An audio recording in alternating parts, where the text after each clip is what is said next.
The irony of the story of the East India Company is that because we've heard it in some form all our lives, we believe we know it. But it is in fact astonishing how we take for granted a story that is so wildly improbable and so incredible that a single corporation came to shape and rule a country's destiny, a civilization's destiny. They say history is always written by the victor. What they don't say is that history is only read when it is written by a master storyteller. To retell this story with all the truth and depth that it deserves, we're privileged tonight to be able to invite on stage somebody who is, of course, he's a celebrated historian and an author. He's the author most famously of The Last Mughal and White Mughals, and most recently of Kohinoor. But he is somebody who has revised in the best way possible what history has meant to us, diving into previously unresearched sources and weeding out bits of the story that have never been told to present the view that it was never fashionable to receive. William Dalrymple has won absolutely every single literary award there is to win. He is co-founder of the Jaipur Literary Festival. He has been on every bestseller list.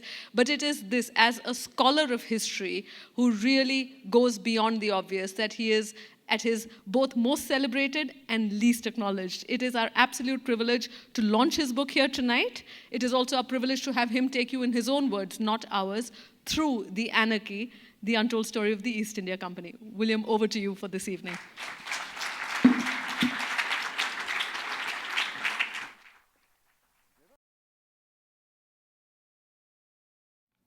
Well, thank you for having me back so quickly after the last time. And what a hard act to follow, those two extraordinary presentations earlier. The story I'm going to tell tonight is a dark and, as Payal said, deeply improbable one. The story probably starts, perhaps surprisingly, in a castle on the Welsh borders, Powys Castle, 30 miles from the nearest railhead, surrounded by lovely rolling sheep country. And if you go into the turret at the top here, you come across a very surprising scene. Because contained in that turret is more Mughal loot than exists in any one collection in this country, including the National Museum in Delhi. Loot, of course, is one of the very first Indian words to enter the English language. And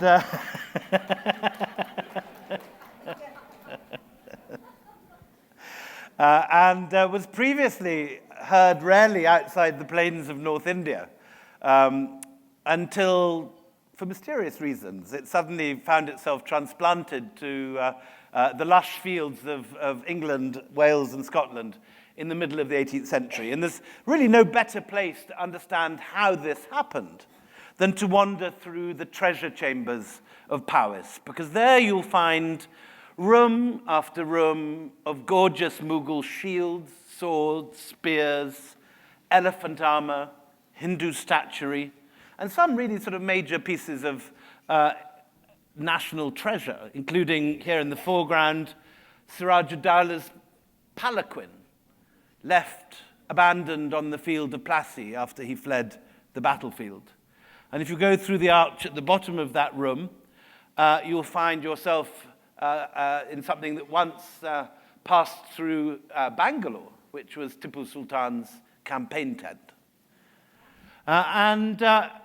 If you want to understand how all this extraordinary treasure house of loot found its way to the Welsh borders, you have to look at a painting that sits over the top of a chamber leading into this treasury. And it's not a very good painting. It's by a man called Benjamin West, who'd never been to India, and one critic pointed out that the dome in the background actually looks rather more like the dome of St. Paul's than anything seen in this country. Nonetheless, it's an extremely significant picture.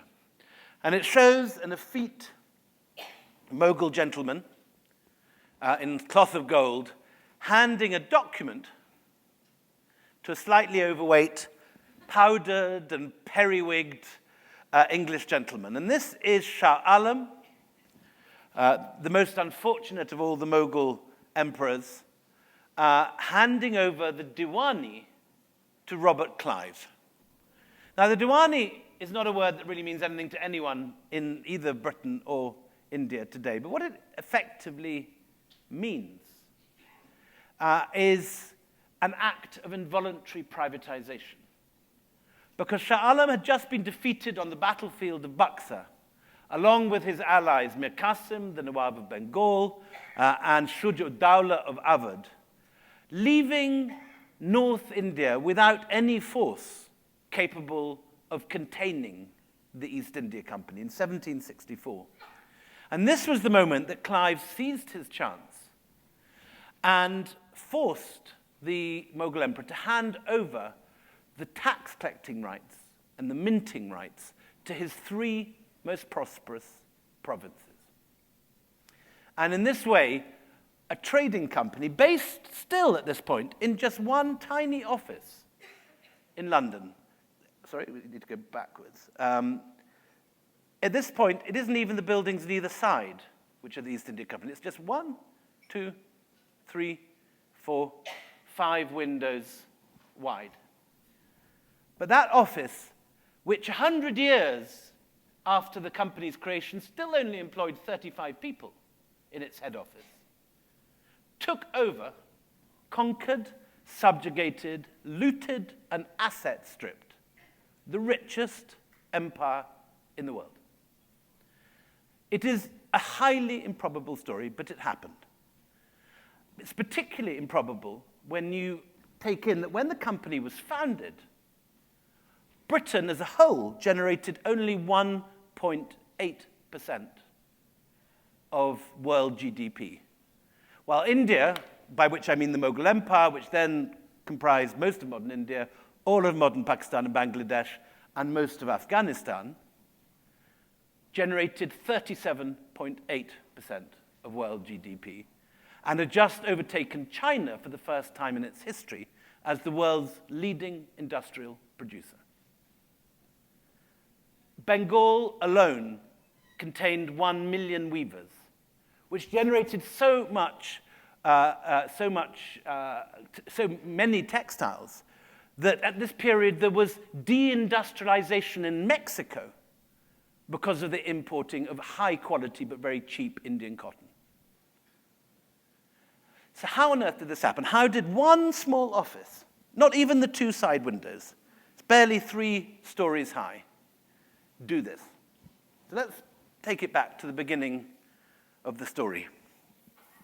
And it begins with this man, a man called Sir Thomas Smythe, or as he was known at the time, Customer Smythe, because he was in charge of the customs of the Port of London.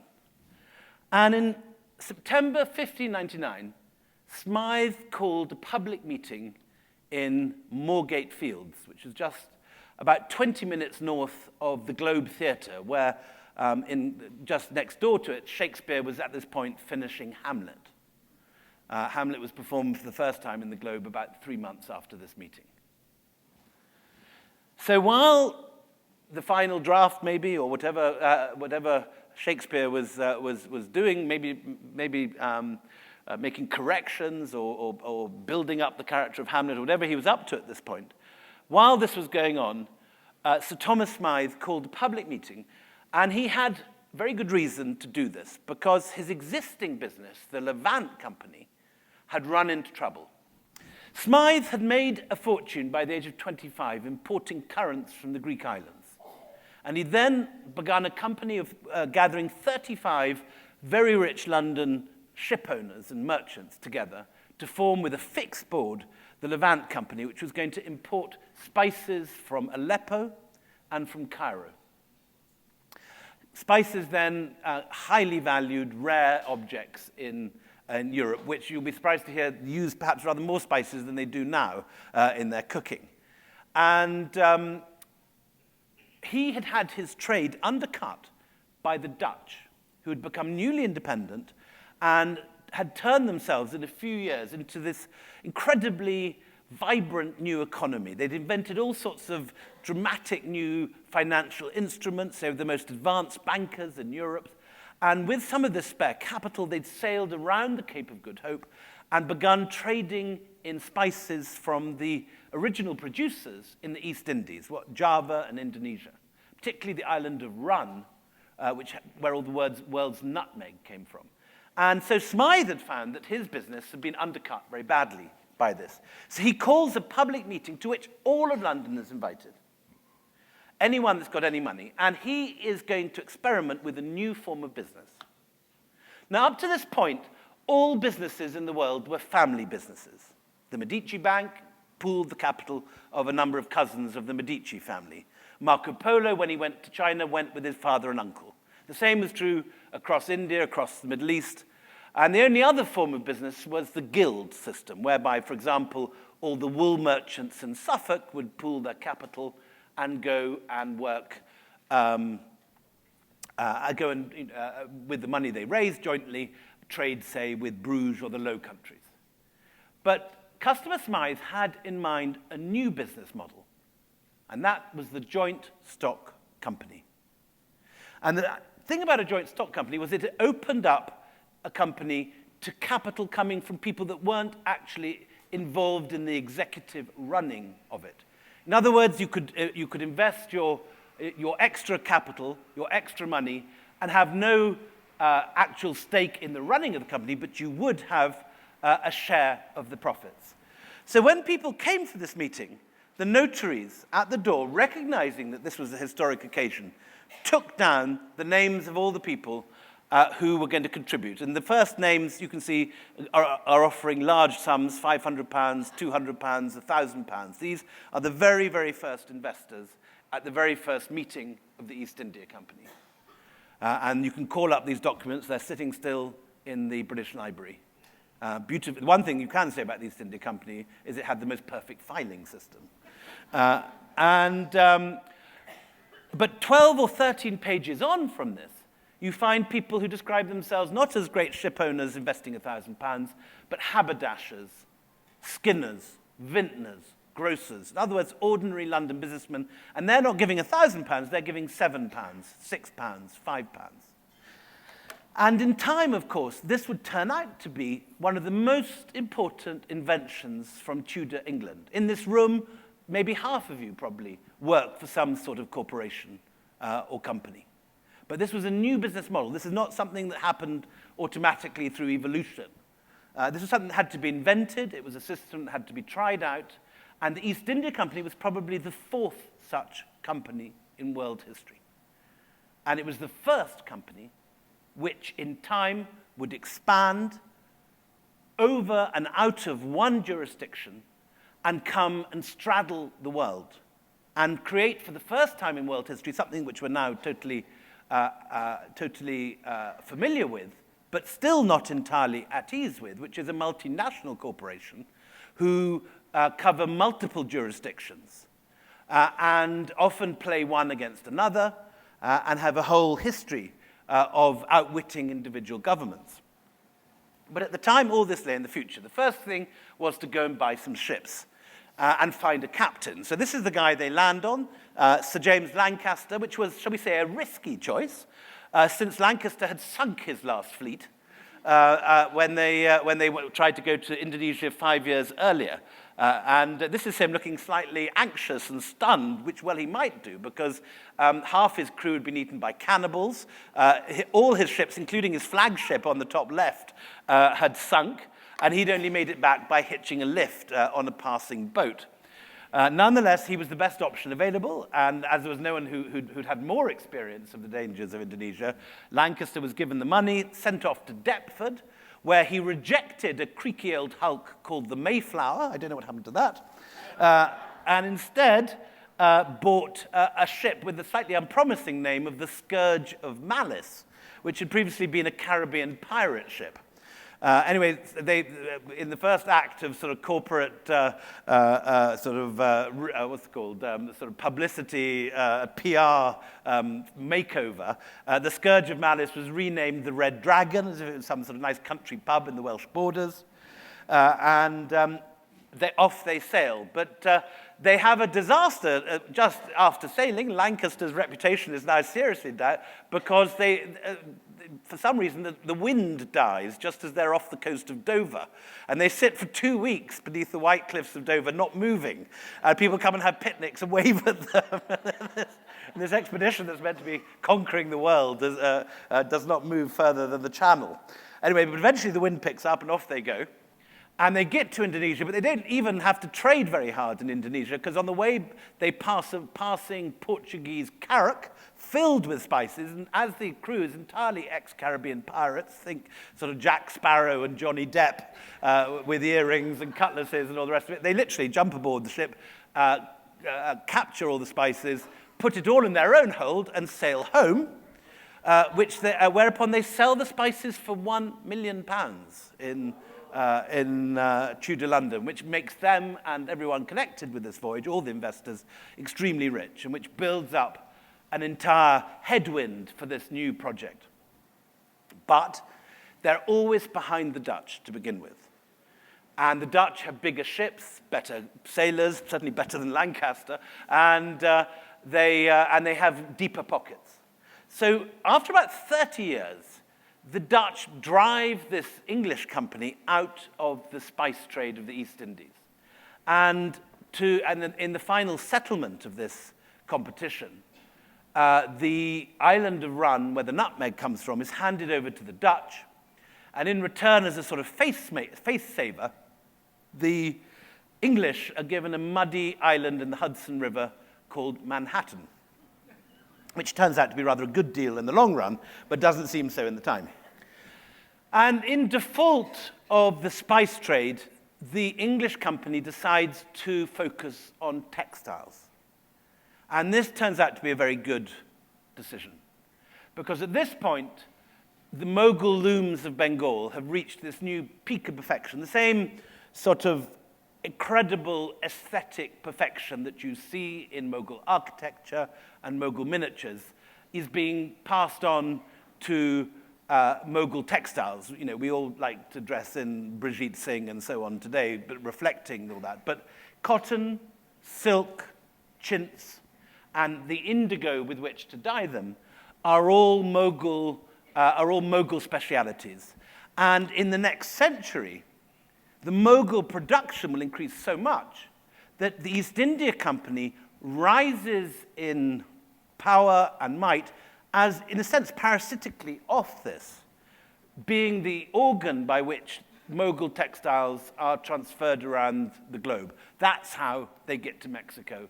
That's how they get around also to China and to Europe. So the East India Company is in a sense a product of Mughal industrial might. The fact that the Mughals produced these extraordinary quantities of incredibly high quality textiles allow the company to get richer and richer.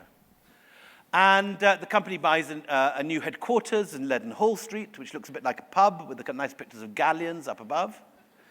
It starts its own shipyards at Deptford. And it then has this stroke of luck when Aurangzeb overstretches the Mughal Empire at the very end of the 17th century.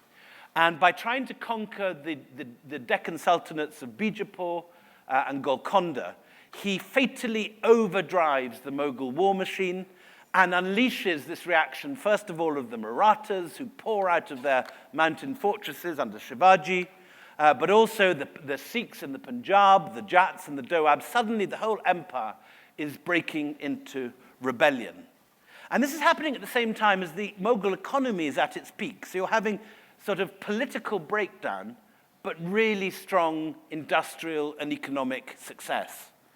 And Delhi at this period is a city of 1 million people. It's the biggest city between Istanbul and Tokyo. It's at its peak. But anyone can see that this town stuffed with riches is now incredibly vulnerable. That the war machine, which generated a lot of that wealth, has now been broken up and fractured. Nizam-ul-Mulk's taken some of it off to Hyderabad. The sultanates, the governors of Awadh and so on, are no longer sending their tribute in as they should do. And yet Delhi is sitting there full of riches. And the man who plucks this ripe mango off the tree is this man, Nadir Shah. And Nadir Shah is a son of a simple furrier from Herat, on the borders of Iran and Afghanistan. And he rises up in the Safavid army through sheer brilliance, although he's a very humble birth. And eventually he performs what we would call a military coup, overthrows the Safavids who built Isfahan, and realizes that he needs funds to fight his two incredibly dynamic main enemies, who are the Ottomans in Istanbul, who've just taken over the whole of the Middle East and North Africa, and also the Russians, who under Peter the Great are expanding down from Moscow into what is now the Stans, Uzbekistan, Tajikistan, and so on. And in order to see off these two, not because he wants to rule India, but because, as he tells one of his personal staff, he wants to pluck some golden feathers from the Mughal peacock's tail. He invades Afghanistan, and there is no reaction from Delhi. He takes Kabul, still no reaction, comes down the Khyber Pass, he takes Lahore, and finally the Mughal war machine creaks into power. And for the last time, Sadat Khan from Awadh sends one army, Nizam ul-Mulk trundles up from Hyderabad with a second army, and useless old Muhammad Shah Rangila in Delhi puts down his dancing girls and his sitar and all the rest of it, and raises an army in Delhi. And eventually 1.5 million people have gathered in the Mughal encampment at Karnal, about 70 miles north of Delhi, of whom about half are fighting men. But it's all a bit of a rabble. There's dancing girls, society ladies are coming up from sort of Khan Market to have a look at the soldiers and take selfies. There's all that sort of stuff going on. And meanwhile, Nadir Shah is there with just 160,000 incredibly lean, well-trained Persian soldiers. And they are armed, though the Mughals don't know it, with the latest gizmo, the swivel gun. And Nadir Shah very cleverly draws the Mughals out of their encampment, and there's this last great cavalry charge. 5 miles of Mughal armor across the plains of Karnal. It breaks into a trot, then a gallop. At the last minute, the Persian light cavalry parts like a curtain, and there are these swivel guns. 5 minutes later, it's all over. The Mughal cavalry lie dead on the ground. And that evening, Nadir Shah on the right invites Muhammad Shah on the left to dinner. And the idiotic Muhammad Shah Rangila goes with just a small bodyguard, and of course they're disarmed. And they actually capture the emperor. So there's still 1 million soldiers left in the Karnal encampment, but their commander-in-chief has been wounded in the battle, neither of their generals has been killed, and the emperor is captured. So they just march into Delhi. And 6 weeks later, Nadir Shah, still pretending to be the guest of the emperor, leaves with the peacock throne, the Koh-i-Noor, the Darya-Noor, and 8,000 wagons of gold and silver. And this is the largest, everything that the Mughals have looted from all down here, and the sultans before them, is just taken away to Herat in a single, incredible coup. And it's as if the boiler of the Mughal state and army has just had water poured over it. All the coal has gone dry. There's nothing to power the powerhouse anymore. And it's as if, imagine, I don't know, a beautiful Baroque mirror being thrown out of a second-hand window, second-story window, and landing on the ground and shattering into 1,000 glistening pieces. And this is what happens to India. It breaks up. Maratha state here, Guler, Jasrota, Udaipur, Jodhpur, Jaipur, Bengal, all these different states. And the two forces that hoover up these glittering fragments are the British East India Company and the French with these rather nassily dressed sepoys. And as you can see, the French always wanted to cat rather a dash in the fashion department. I mean, you wouldn't have thought you'd send anyone out to battle in sort of chadis like this. But the French do, and it's very effective. Because the French have imported, there's been 2 major battles in Europe while all this is happening. The war, not battles, two major wars. The War of the Austrian Succession, the War of the Spanish Succession.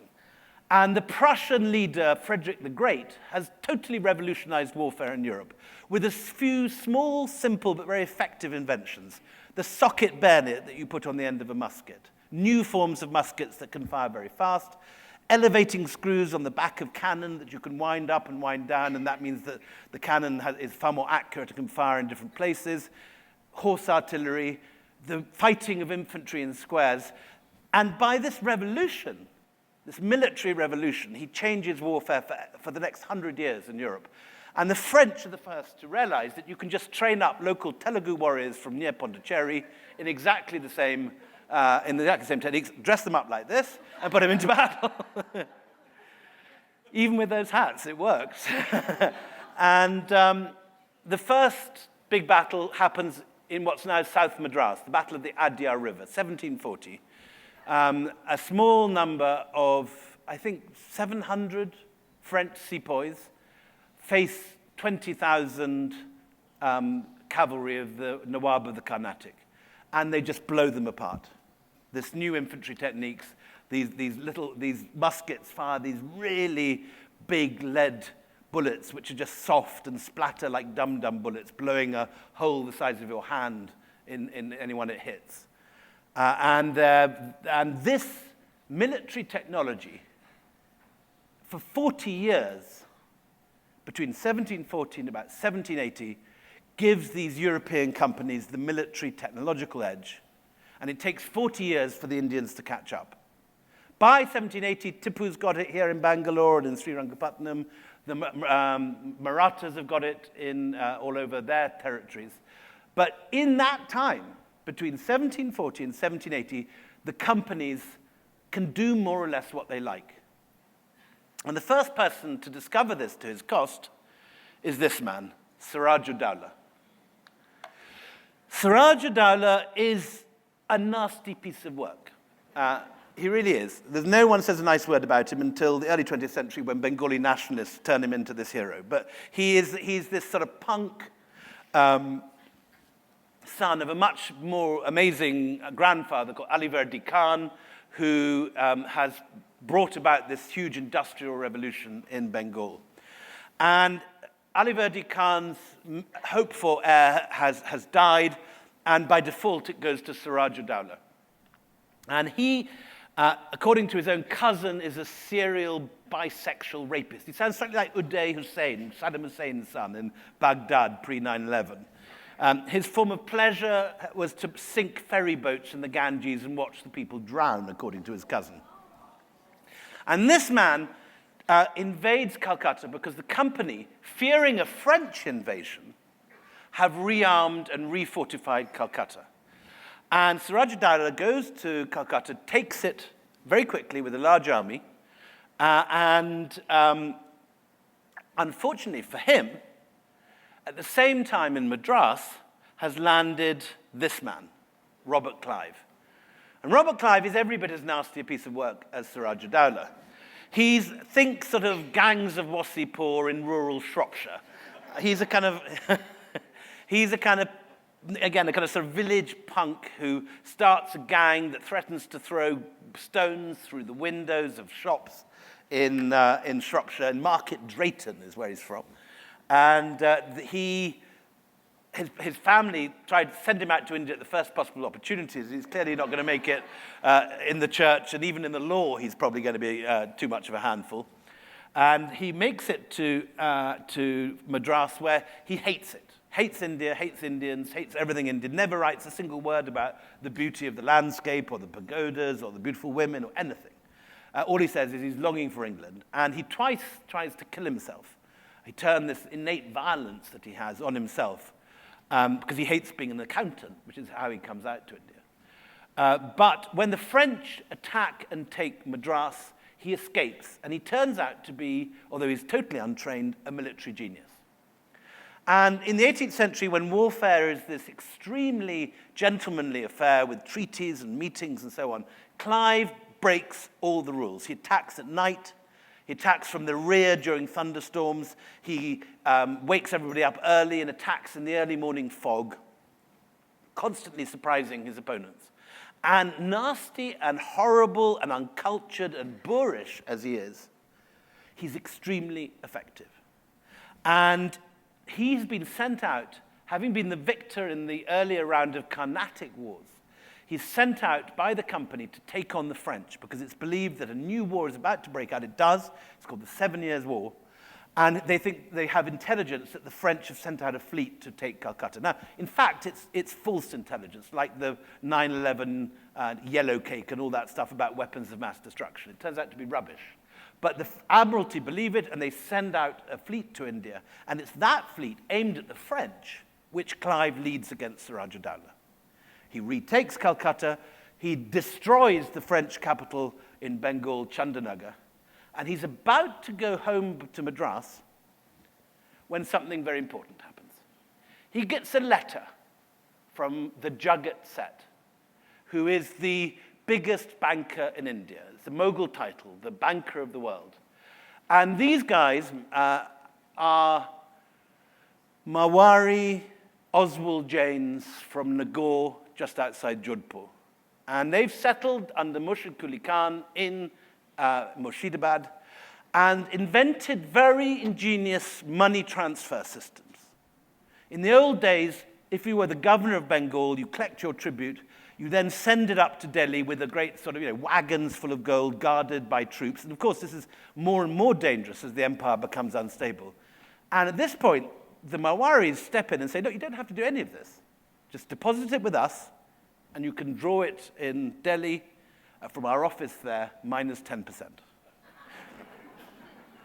And it's very effective. I mean, it works brilliantly, and they also then get coinage rights, so they'll run the mints. And in a matter of 60 years, they become the richest bankers in the world. The company says they have more influence than the Rothschilds in Europe. The water flows into them like all the Ganges flowing into the ocean is the mirror they use. And Jagat Seth has been an idiot because he's threatened Suraj Dowlah. Sorry, the other way around. Suraj Dowlah has been an idiot because he's threatened Jagat Seth with circumcision if he doesn't force a loan out of him. And Jagat Seth, understandably, wants to avoid this if he possibly can. Anyone would. And appeals to Clive and offers him £2 million if he'll perform regime change, if he'll get rid of Suraj Dowlah and replace him with his own puppet, Mir Jafar. Now, generations of Indian school children have been told to regard Mir Jafar as the ultimate traitor, but he's just like Clive, a servant of the Jagat Seths. He's the puppet. And again, you often read that, at least the Jagat Seths got rid of the Mughals, but they actually, they're putting another Mughal dynasty in. He'd already, the Jagat Seth 30 years earlier had put Ali Verdi Khan in. And now they just want another regime change. But of course, this time, it goes horribly wrong. Mir Jafar turns out to be, as Clive calmly writes as he leaves India with his fortune, he is, through the Battle of Plassey and his share in this coup d'etat, the richest self-made man in Europe when he heads back from this one transaction. Mir Jafar, this prince of little capacity, finds that, in fact, it's now the company that's really pulling all the strings in Bengal. So 1757 is Plassey. 1764, less than a decade later, 7 years later, the new Nawab of Bengal, Mir Qasim, the Nawab of Awadh, Shuja Dowlah, who's this giant of a man with huge sort of moustaches coming out, who's, it's said, can behead a buffalo with a single sword and can lift up one of his officers in each arm. Shuja Dowlah, plus the Mughal emperor, Shah Alam, take on the company. And there's this huge 150,000 strong army that gathers in Benares, crosses the Ganges over a bridge of boats, and invades the company territories. But it's defeated, only just, but defeated very conclusively at the Battle of Buxar, 1764. And in the transaction which follows, the Diwani, the whole of the three eastern provinces, the three richest provinces of the Mughal Empire, Bengal, Bihar, and Orissa, are handed over to the company. And this is the source of the company's money. The same provinces which had made all the money for the Mughals now generate enough income to the company to allow it to expand. These early sepoys, they've now dropped the shorts in favor of a slightly more elegant long white trousers, and eventually into all these different regimental uniforms.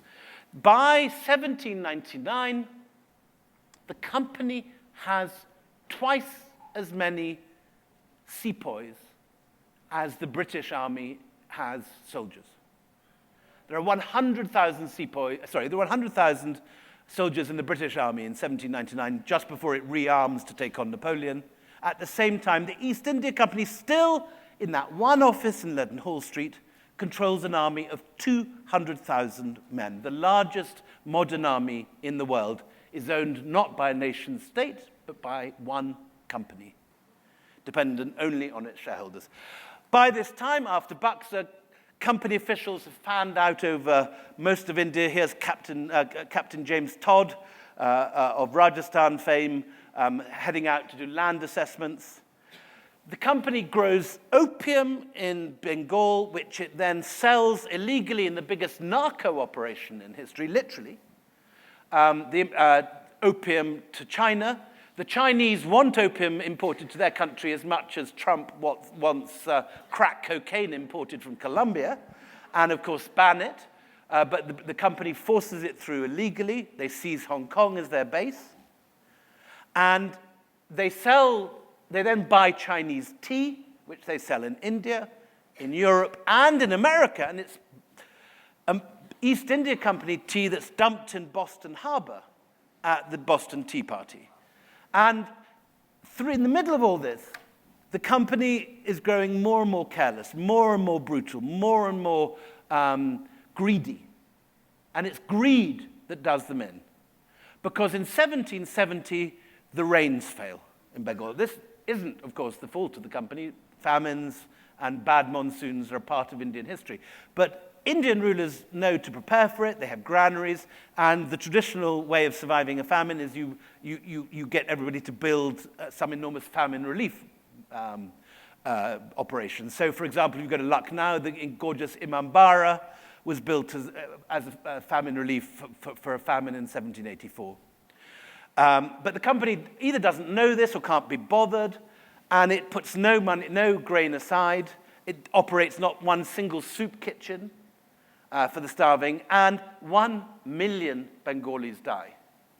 But the company is a company. It can't lose money. It can't make a loss. So it sends its sepoys out into the country to gather tax as if no famine had taken place. There's no famine relief for anyone. Even starving families are taxed. And they set up gibbets all over Bengal and hang anyone who won't pay the land tax. So pleased are the shareholders in London when this news comes through that they've successfully gathered the same amount of taxes in a normal year, that they vote an increased dividend from 10 to 12.5%. Because behind all this, behind all the epaulettes and cavalry and dances in Government House and all that stuff, is the heartbeat of the company, which is its share price. And like in any modern company, it goes up and down. And if you maintain increased profits, the share price goes up. And this is what generates all the profits. This is what powers the whole thing. And yet in the middle of this, you have 1/5 of Bengal starving to death. The second year is not quite as bad, but the famine continues. The rains are not good. Again, the company extracts through force exactly the same amount of tax revenue as in a normal year. The third year, there are no reserves. There's nothing left. They've squeezed out all they can.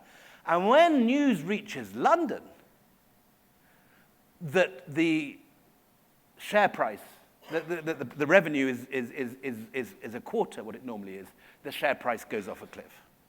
There's a run on East India Company shares. The governor of the company goes bankrupt.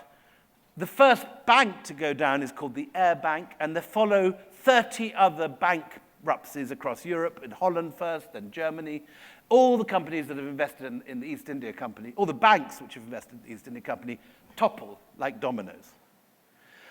And the company says it has to borrow $1 million from the Bank of England, which is a newly established bank. Then it has to borrow $5 million, and then it has to borrow $6 million. And at this point, the Bank of England says that there is no, that's it, we haven't got the money. And Parliament is recalled. And what happened in the bank collapses of the subprime bank collapses 10 years ago happens. The government, banks, bails out this failed company. And the price for that is regulation. So for the very first time in 1774, 174 years after its founding, for the first time, the British government begins to supervise what's going on in India. And by now, the secret is out. Whistleblowers are writing essays in The Spectator and the Gentleman's Magazine in Blackwoods about the hundreds of thousands of corpses lying rotting in Calcutta. There is a play at the Haymarket where Clive is lampooned as Lord Vulture. In America, the patriots are terrified that the East India Company is going to be let loose on them. And one of the forgotten causes of the American Revolution, Emma Rothschild has written a brilliant essay on this, is the fact that they think the East India Company is going to be let into the Americas and do what it did in Bengal.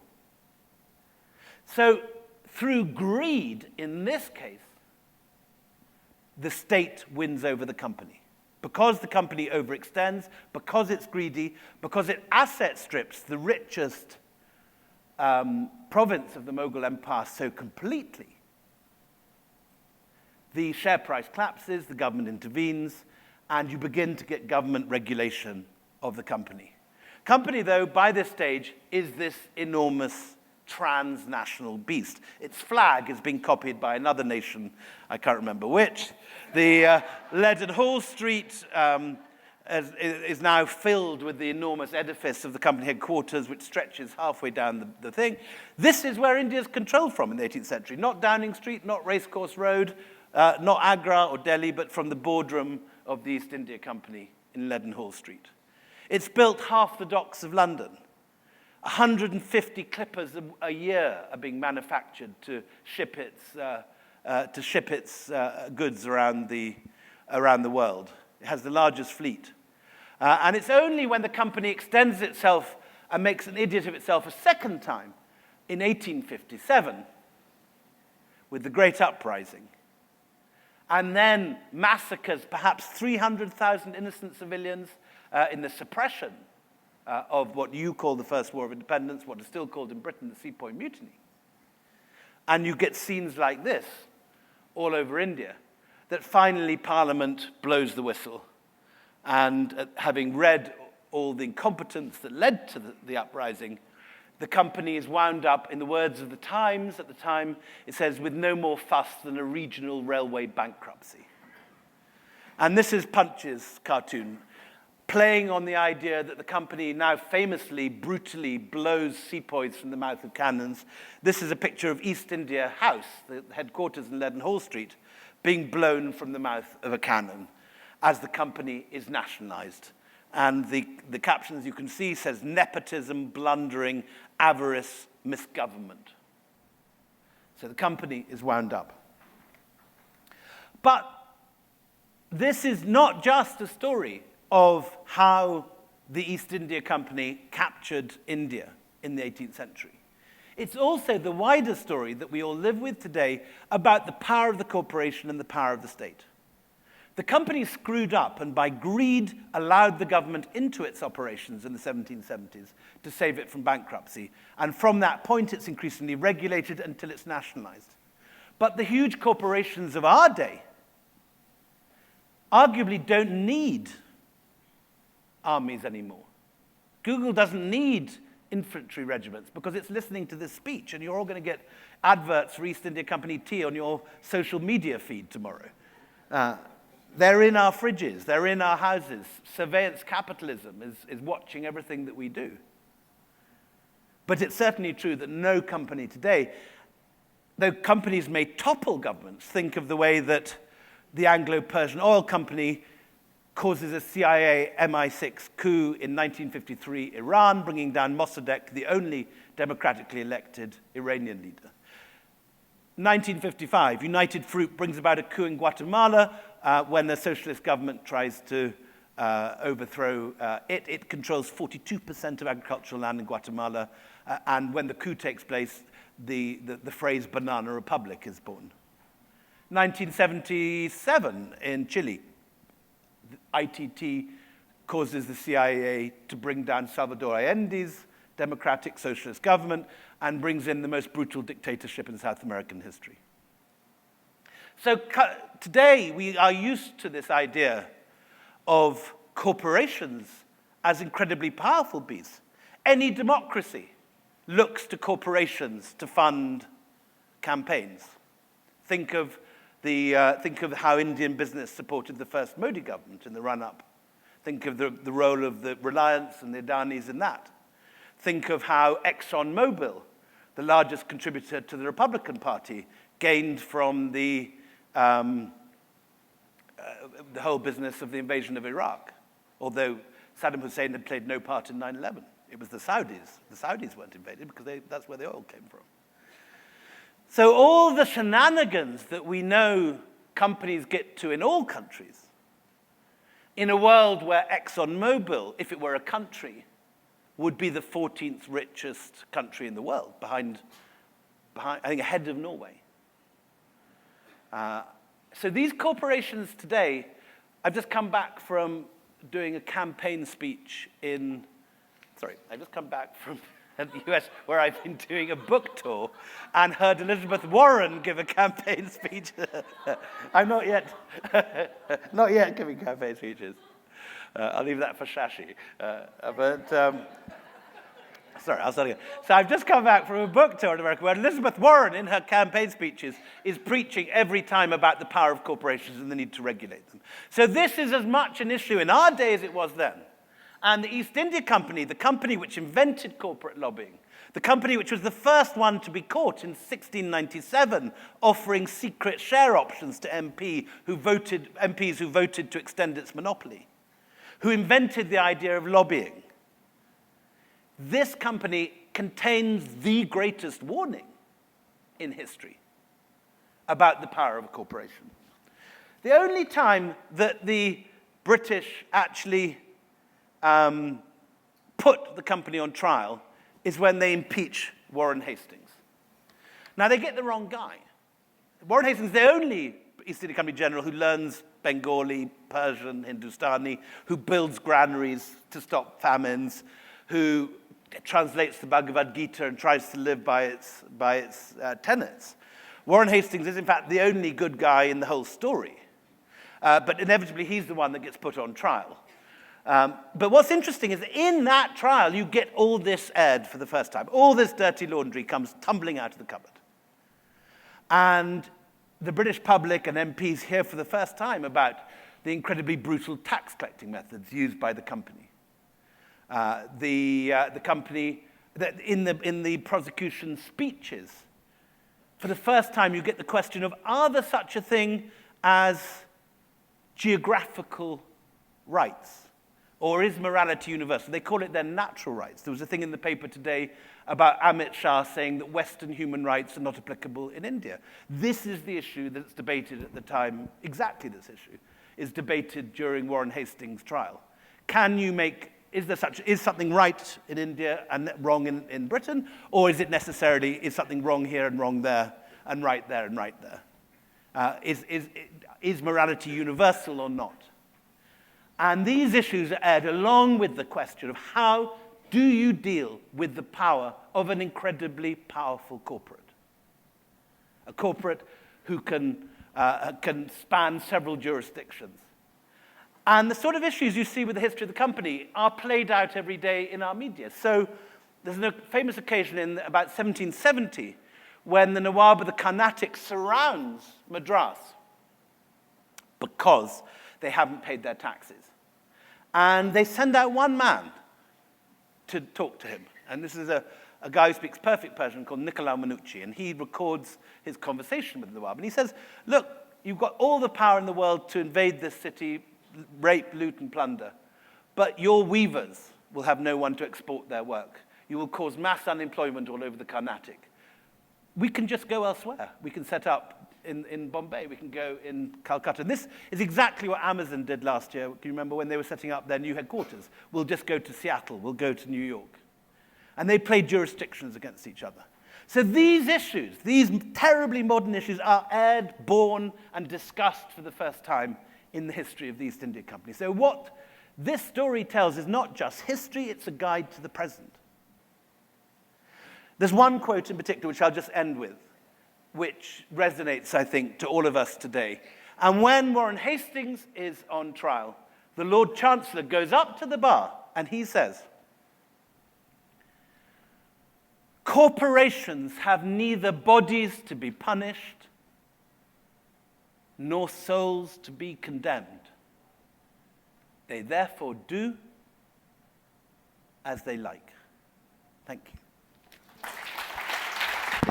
Will you please stay on stage? Thank you for an absolutely riveting 40 minutes. We will take 10 or 15 minutes for audience questions because I'm sure there are many. And as we get a chair up in this, may I take the prerogative of asking, from studying history and knowing that history repeats itself, is there a particular corporation you would warn about now more than in the past?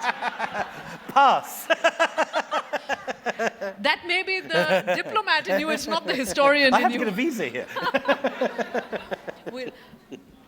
Okay, and again, while mics are going around, can we have some house lights and mics will come around? I know there will be questions. As that happens, a more functional question. What were the sources that you reached out to that had not been explored before in telling this story? So the East India Company, as I showed from the beginning, is incredibly diligent about filing every expenses receipt for the whole of this history. And it's all there still. And the English half of the, I don't suppose it's possible to have a beer, is it? It's a big table to get you a glass of wine. A glass of wine would be lovely. The English end of the operations is all kept now in the British Library. Has its own floor, the India Office Library. And thank you. Cheers. And it's, but what you're getting there is what the people in India are telling the directors. And it's slightly like getting letters from university students saying what they want their parents to believe they're doing rather than what's actually going on at university. What actually is happening, you get recorded in the Delhi National Archives, which is the old archive of Fort William in Calcutta. And all the corruption, all the screw-ups, all the people with their hands in the till are it's all there. All the dirty laundry is still in Delhi, as always. But that's half the story. The other half of the story is the Mughal side of the story. And I haven't talked so much about him, but the central character of the book is Shah Alam. And as well as the story of the rise of the company, it's also the story of how Shah Alam's world contracts. He's 12 years old when Nadir Shah rides in. He's seen Delhi at its peak with 1 million people. And by the end of the story, when Lord Lake rides into Delhi in 1803, he's this broken, blinded man in a ruined palace in a ruined city. The blind emperor of an illusionary empire. And he's a fantastic symbol for, in a sense, what happens. And that stuff is scattered much more widely.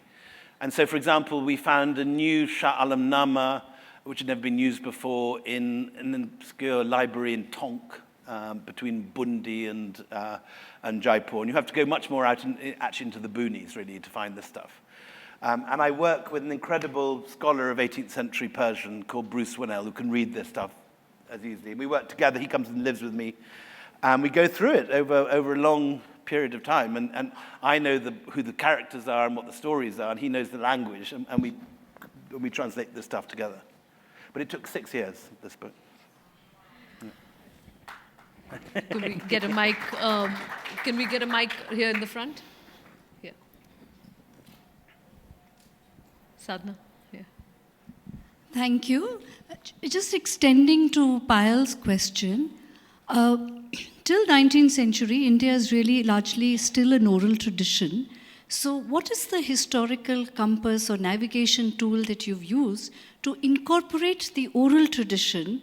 Because that is subject to interpretation, but there is a lot of truth in that, and that is the essence of which those 200 years were lived by the people. Thank you. Well, you're quite right. There's an awful lot of wisdom and an amazing amount of stuff you can draw from the oral tradition. But it's not true that India doesn't have proper historical records of its own. The Mughal Empire is almost as anal about keeping records as the company is. And there is an embarrassment of material from the Mughals too. It's just the trouble is that no one in this country reads Persian anymore. Literally, it's single figures now.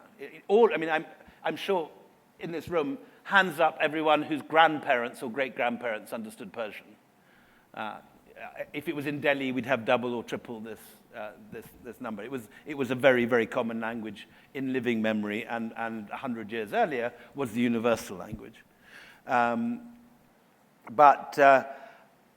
There's an awful lot of material there. And what's one of the pleasures of working in this period is that there is a tendency in Indian history to go for the great periods. So you go to the Guptas, Ashoka, Akbar, the freedom struggle, and the bits in between, like this, fall through the cracks.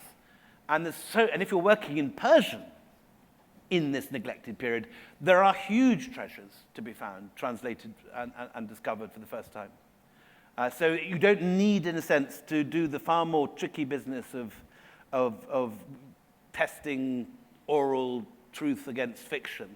You've actually got very, very good historical sources. There's one amazing source in particular that isn't a new find of mine, but which I've mined very extensively, which is an amazing historian called Ghulam Hussain Khan, who was Siraj ud-Dowlah's cousin, and who is this incredibly urbane Mughal poet and scholar and historian.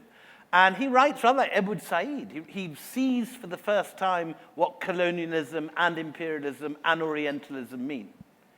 And with incredible clarity, he writes about the drain of wealth, about the difference between being run by the Mughals, who might do terrible things, but ultimately make India their home, and the British, who might do terrible things or not, but ultimately take their wealth home and build nice country houses in London or Wales.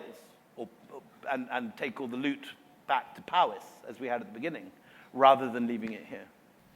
In the meanwhile, I will ask again, was there a particular moment in the story that you think is a turning point that can serve as a cautionary, more than the larger story itself? Well, Buxar is the moment when suddenly the company moves from being a trading company, which, ultimately can enrich India too. If the Mughals are not exporting their goods and the company is doing it effectively, that everyone's to gain. To put the other side of the thing, the company provides half the employment in Britain. It's the biggest company. It provides huge amounts of customs revenue to the government.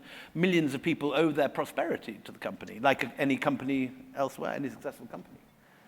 So I painted a very bleak picture, but you could equally paint a picture of this as an amazingly productive thing. But in Buxar, suddenly it moves and the business model changes. And no longer, since Roman times, India has produced goods that Europe wants, luxury goods. Pliny complains that Roman ladies want sandalwood paste to cover their bodies, diamonds to hang from their ears, and silks to dress in. And all these things come from India. And he complains that Roman gold is just pouring into those big hoards that archaeologists find in Tamil Nadu and Kerala. This is the case when the East India Company comes. There is nothing that India particularly wants from Europe other than gold and silver. But once Buxar happens, you no longer have to import gold and silver. Instead, what you do is you tax India, and with the profits from that taxation, you buy the indigo, the opium, the tea, the silk, the chintz, the cotton, and that you sell for a profit in Europe. So it's win-win-win. The only people to lose are the poor taxed Indians. That roughly sounds like contemporary reality. Nothing changes. Are there questions? You have silenced this audience. I don't need that for a minute. Yeah. Sorry, there is a question right there. Hi, William. You're using the story of the East India Company as a metaphor for what we are going through today? No, I mean, is it a metaphor in of all some sorts sort? of ways, it's very different in that the world of the East India Company is a fractured India. Here, whatever you think of this government today, it's certainly a unified national government, which is very popular and has a united will in a way that we've seen rarely in recent history. So it's certainly not I'm not saying that India is in an anarchy today. It's two things. It's a history of how a corporation conquered India. It's also a book about the power of the corporation against the power of the state. And that story remains as true in the modern day as it was in the 18th century. What happened after the crown took over? I mean, was it more for profits, or was it still different? Was it for governance? What happened? So it's a very different set of pros and cons with the crown. The first thing to be said, though, is that the East India Company governed India, or was in operation from 1600 to 1858. In other words, 250 years. While the Crown governs India only for 90 years, 1858 to 1947. And when we think of the British in India, we tend to think of the Raj. We think of Curzon, we think of elephants and Simla and all that stuff. Men in khaki shorts and swagger sticks and Kipling. But that period is very short. It's only 90 years. And this period goes on for a very long time. And so it's very important to think that. But the Crown is a very different set of pros and cons. And while Shashi and I would agree on the company, I think we would have a differ on the High Raj. The High Raj does have ideas of national responsibility to India. Bangalore is full of buildings built before 1947 by the government as public works.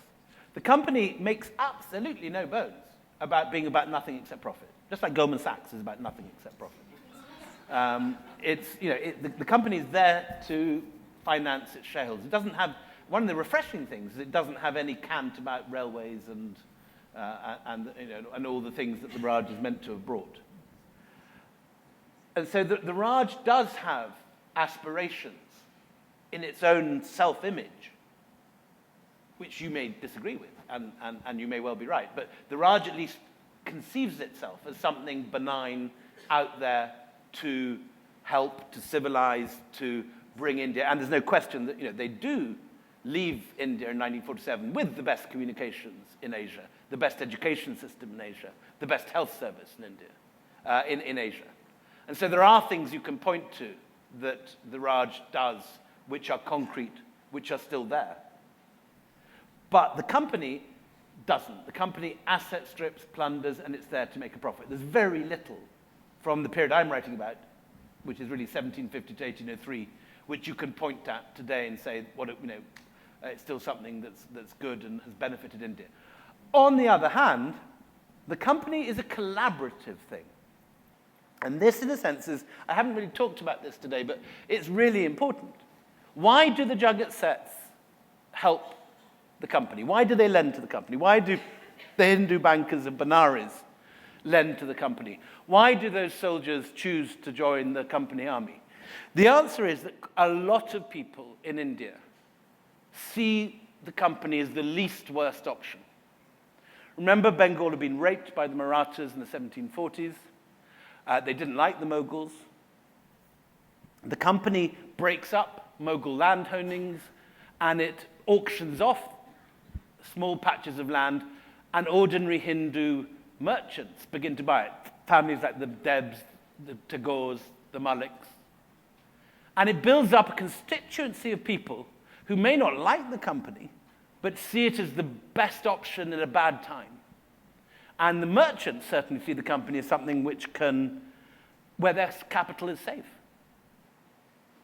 They know that the company may asset strip, it may loot, but it repays loans on time. You can go to a company court and you can fight a commercial contract in court. All these things lead to enough, particularly Bengalis in the early period, and Mawaris, and the Jain bankers, and the big Hindu banking houses in Allahabad and Patna and Benares, to support the company consistently against other Indian forces. And this, in a sense, when I give this lecture in Britain, I always emphasize the loot and the plunder because that's the stuff the Brits don't know and don't like to recognize. What, in a sense, is the unspoken story here is the degree of collaboration. And it's not enough just to condemn it, you have to try and understand it. Why did they make those decisions? There were never more than 2,000 company men in Bengal.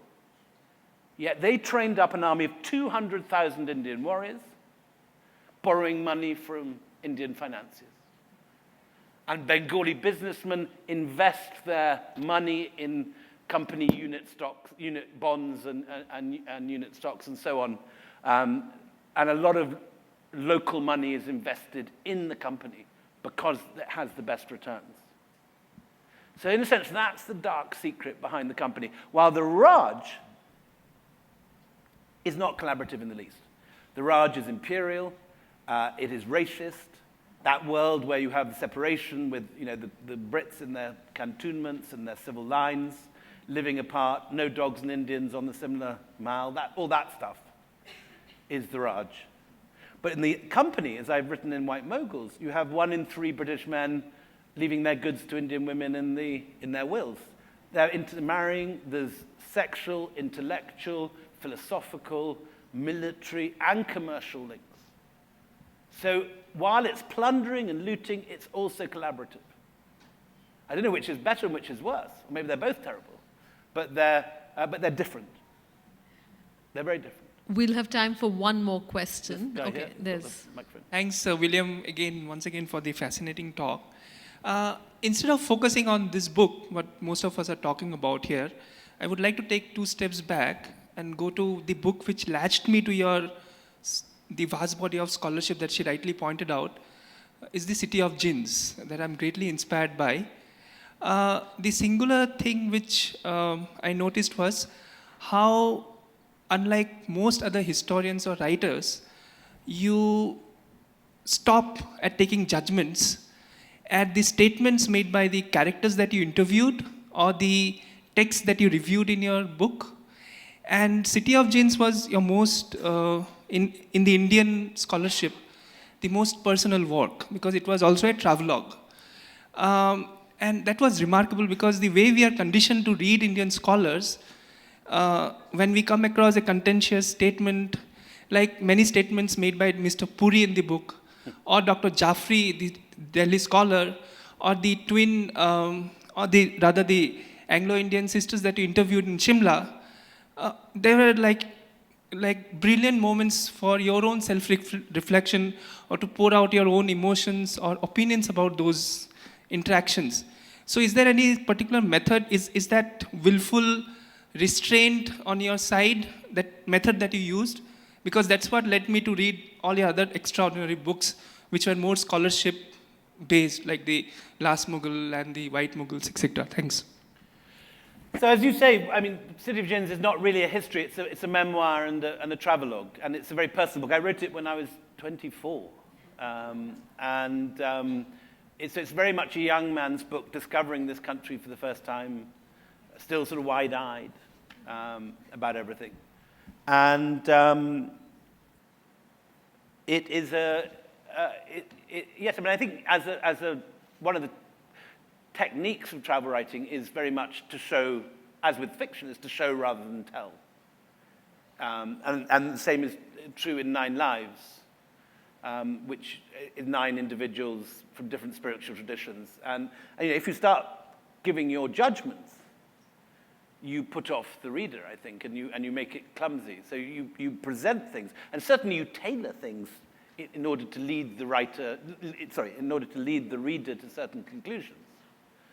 You select material the signal from the noise in order to lead a reader, but you don't do more than show them the path. You let them reach their conclusion, which is slightly different, obviously, from what you must do in a history book. In a history book, you should reach judgments. You should and analyze. I mean, my technique is narrative history, and I, in a sense, use the story to keep the momentum of the book going as with a novel, but as with a novel, you present your conclusions.